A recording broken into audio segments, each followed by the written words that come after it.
There was an RFA and also ABC, which is Australian, the Australian Broadcasting Company. Corporation or something. Corporation, whatever Probably it's called. corporation. They did a dual... Maybe another C word. Yeah, a dual thing. It says, Chinese agents hatched a brazen plot to kidnap RFA cartoonist. Radio Free Asia is an American news outlet, and there's a cartoonist that worked for them called Rebel Pepper, a Chinese dude. Yeah, he's a and good he guy. makes like... Political political cartoons. cartoons, right? A lot of them involve the Chinese government. Yeah. So what happened was this spy in Australia, to sum this up very radically, like short, Yeah. this spy was a pro-democracy activist, Yes. ran away to Australia. No, he didn't.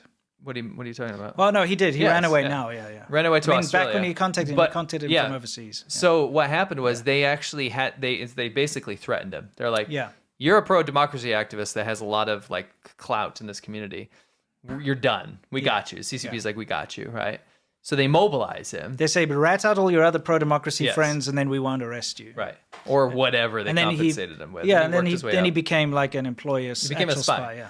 So he goes to Australia, or he tries to manipulate this cartoonist into a plot of trying to get kidnapped via Cambodia and Taiwan. Wildly enough. Yeah. Wow. Yeah. So it's this huge thing, and it's this whole thing about transnational repression. Definitely go watch it. Yeah. It's harrowing as hell. It's very important about how the Chinese government goes after people that criticize the Chinese government no matter where they are. Yeah. It's terrifying. A quick summation is because he's a cartoonist, they approached him and say, look, there's this real estate company in Cambodia, I believe, that needs mascots drawn. And so we would like to hire you. Yeah. So he did. He drew mascots and they paid him and everything. And they even used his mascots in their designs. And then they were like, hey, this company's looking to hire a creative director. Can you come for an interview in Cambodia? But it was a trap. They were ready to nab him and, then basically arrest him. Cambodia and Laos are client states of the CCP. Yeah, so- you can't go there. Like, you will get caught. But by his the wife CCP. told him, don't do it, it's a trap. And he didn't go. And it turns out it was a trap. Yeah, so but he this is almost just went. a quick clip. We got a little Very excerpt. quick. 很多我们自己的调查，然后我们也能够跟您证明，当时那次确实是中国警察对你设下来的一个陷阱。哎，是吗？你有证据啊？ Do you recognize these email exchange between you and a person named Xiao Yang?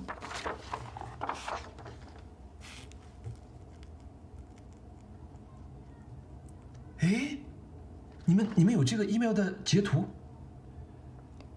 对对，是这个人。哇，这个信息是一位秘密警察跟他的手下的派遣任务下来要抓捕你的那位人士，也就是小杨的一个对话。哇，好震惊啊！原来真的有这个一个项目，不是我在。 Do you feel scared? 当然很后怕。他们用这样子努力要抓捕我回去，肯定是要判重刑的了。我其实一直有一个矛盾的想法，一方面我觉得我可能已经没那么重要了，他们最多只要把我那个漫画屏蔽掉就好了，有什么情报资料好收集的。结果我没有想到他们一直在持续搜集我的情报，这个让我感觉很意外。 So they tracked him all the way to Australia, Yeah. and they never gave up.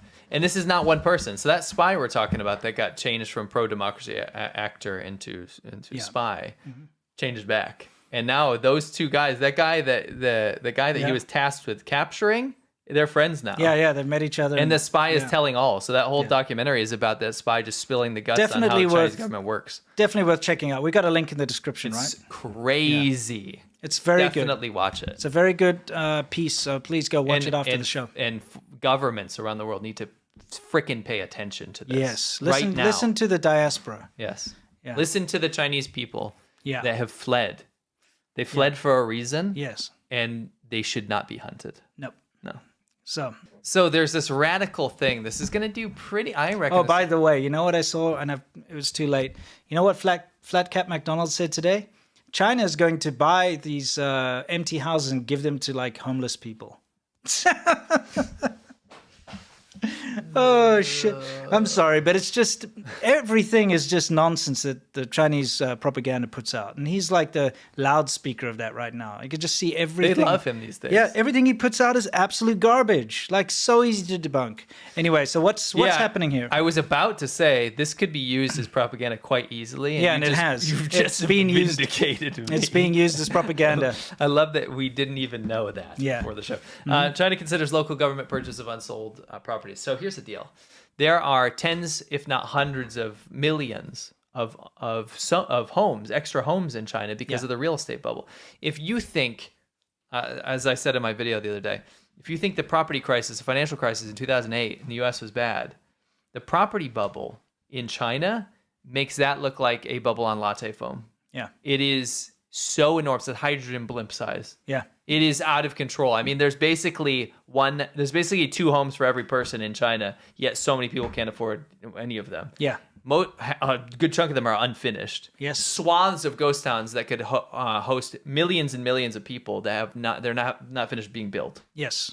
Completely derelict. Some of them fall down. Yeah, I mean, and also don't forget, there are people that own multiple homes, but they're all in debt.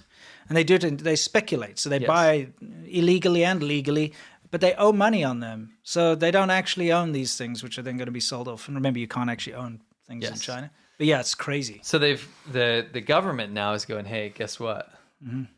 We're going to force local governments. So in other words, we're going to force the government. Local governments to in their banks. Yes. To buy these unused homes. Yes.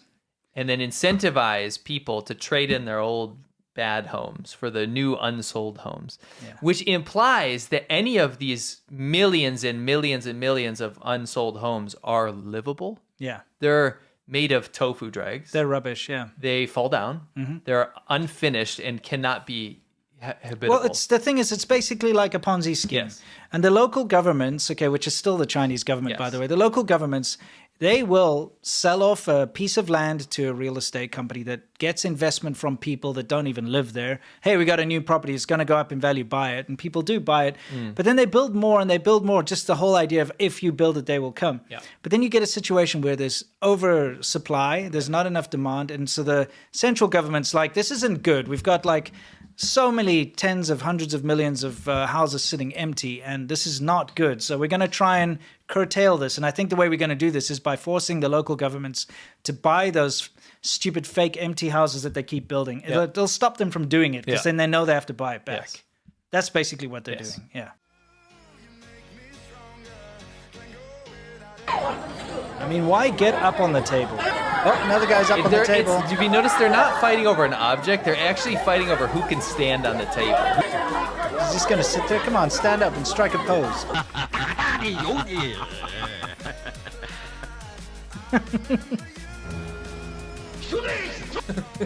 Ridiculous. Oh, I like that. What is he playing, golf? Okay, I want you to notice something. It was at this moment that he knew.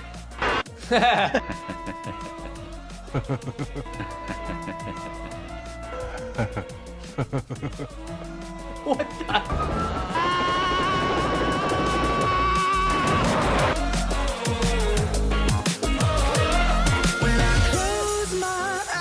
Can almost see it. When I take a breath, you fill up my lungs. And if my mind